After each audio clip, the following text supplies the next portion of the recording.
Maker here. Today I will be analyzing 100 Thieves vs Sentinels in the first strike closed qualifiers. I will be going through 3 rounds on attack and the concepts they cover. 1. Manufacturing a moment of surprise. 2. Usage of teleporter as a distraction. 3. How 5 seconds can decide a round. Then I will be going through 3 rounds on defense and these concepts. 1. Combining ability usage for easy frags. 2. Double stacking hookah, and the 2 different methods in doing so successfully. Let's get started. First round that we will be looking at is round 2, and 100 Thieves execution onto a site. The main takeaways here are the concept of synchronizing ability spam and entry fragging. As the round begins, we see 100 Thieves walking up mid. Then, we see 3 key pieces of utility being used in conjunction with their entry fragger. The first utility is as soon as boom bot, which will occupy any opponent in U-Hall as they will shoot it down. The second utility is as soon as nades, when you are within the area of the nades, you will typically take your knife out to escape from its radius quicker. This means you will not have your gun out to shoot any opponents. The third utility is Hiko's recon arrow, which is used to both potentially scout the location of enemies' backside, while also occupying them, as they will aim to shoot down the arrow quickly to prevent it from getting any information.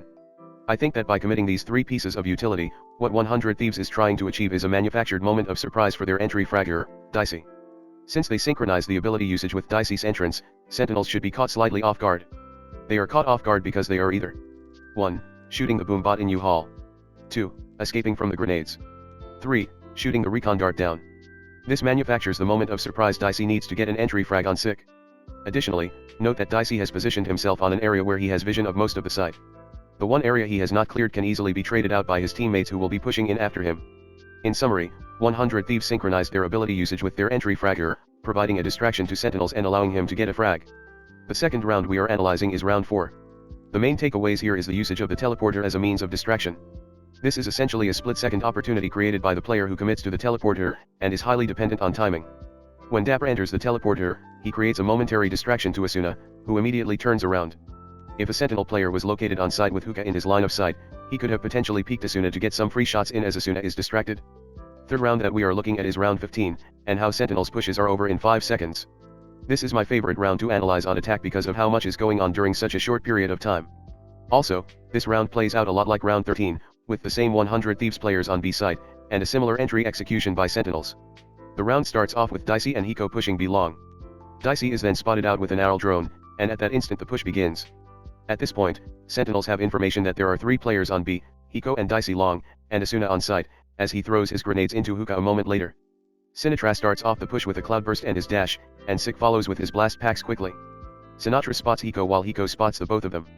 What happens next is brilliantly executed by the Sentinels. They manufacture 2 different opportunities that swung around in their favor.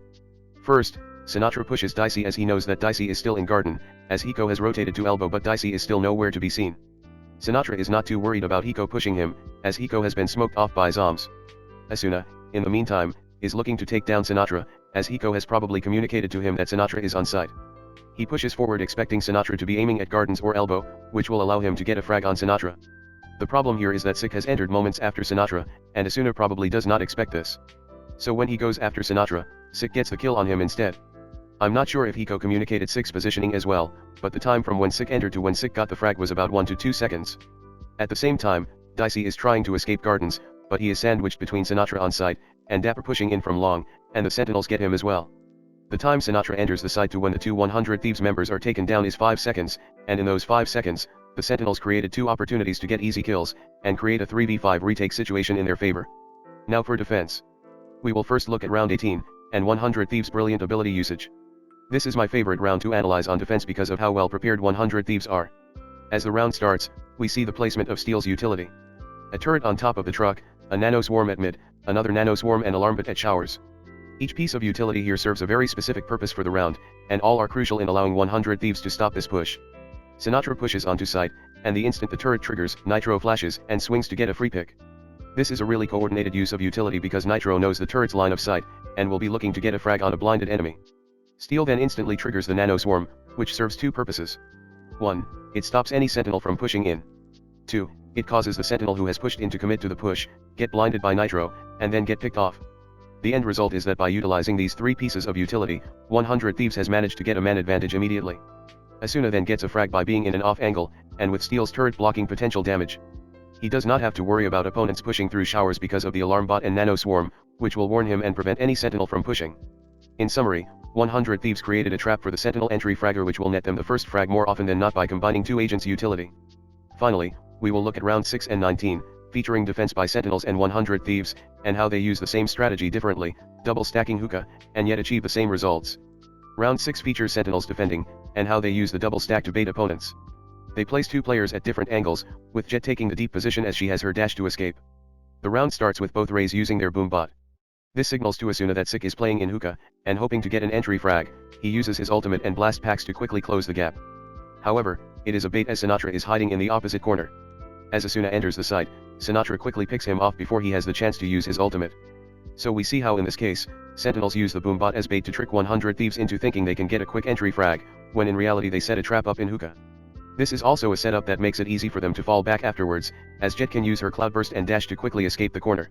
Round 19, on the other hand, has 100 Thieves playing the same setup with the same agents, but with slightly different methods. While Sentinels set a trap for their opponents, 100 Thieves prefers to obtain information first, going aggressive, before manufacturing a double peek opportunity. The round starts out with Dicey missing his first shot. Asuna immediately pops his ultimate because he has information that there are players pushing outside hookah, meaning he can get value from his ultimate, rather than blindly using it. Dicey kills Sinatra with his knives, and as Sik pushes up, 100 Thieves create the double peek opportunity. When Sik swings, he aims to trade out Sinatra by killing Dicey, and initially, Dicey is the only enemy in his line of sight. However, Asuna is there as well, and by quickly swinging himself, he creates the double peek opportunity. If Sik kills Dicey, then Asuna will be there for the trade, creating a man advantage eventually. So we see how these two teams use the same strategy with the same agents in different manners, but both ultimately result in winning the round. And with that, that's all the rounds we will be analyzing today. If you learned something from it, I really appreciate if you could like and subscribe to my channel. I am aiming to put out 3 videos per week going in depth on pro tournaments and pro players and am grateful for any support. Thanks for watching, and see you in the next video.